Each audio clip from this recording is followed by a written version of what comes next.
while the Arkansas Heart Hospital is known for cardiology care, you might be surprised to learn that it's also home to one of Little Rock's premier culinary gardens.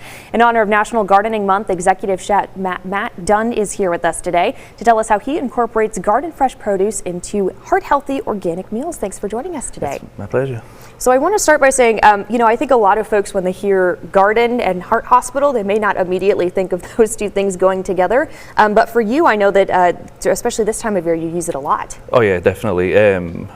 Just this year, we had 1,455 heads of lettuce go into the ground. So for about the next 6 months, I'll mainly use everything out of our garden, which is all organic, and he picks it every morning, brings it over to me, and lets me know what I have coming. So wow. And yeah. I know right here you said this was picked this morning. Yeah, I went by this morning and visited with John, our gardener, and this is a Salanova. We have 8 different types of it, and he kind of gives me an idea of what I have coming next week, and then I make up menus from there for the following week.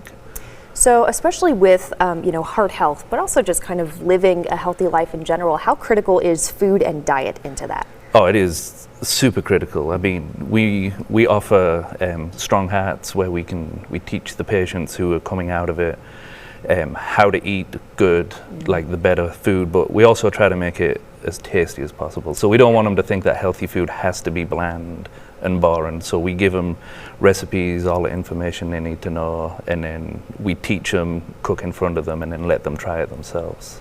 And to have your own garden kind of on site that you can, like you said, pick fresh, it's all organic. How unique is that, and also how important is that? It's the first place I've ever worked where I've had that freedom of, I just tell John what I want to eat, what I want to grow. If there's something in particular, he plants it, and then a few months down the line, I come up with a menu item for it. So. And then you're good to go. Yeah.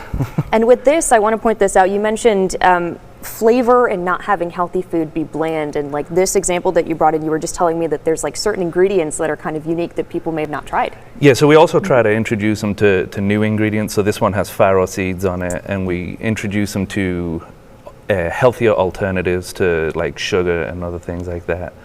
So we get to try and open their mind a little bit about trying new things. And especially eating healthy, and I think especially for patients to have that care and then be able to continue it through their diet at home is also like a critical thing as well. Yeah, definitely. So for those who are looking at this and saying, that's the best salad I've ever seen in my life, how can I make recipes like that at home? I know that you guys have a website they can head to. Yeah, it's arheart.com, and then we have a blog with all of our recipes, and it has all the information on there, so you can find a lot of information on our website. Great. All right, Matt, well, thank you so much for joining us today. I'm so excited to learn all about this garden. Hopefully you are too. We're going to be right back with a final check of your forecast. Don't go anywhere.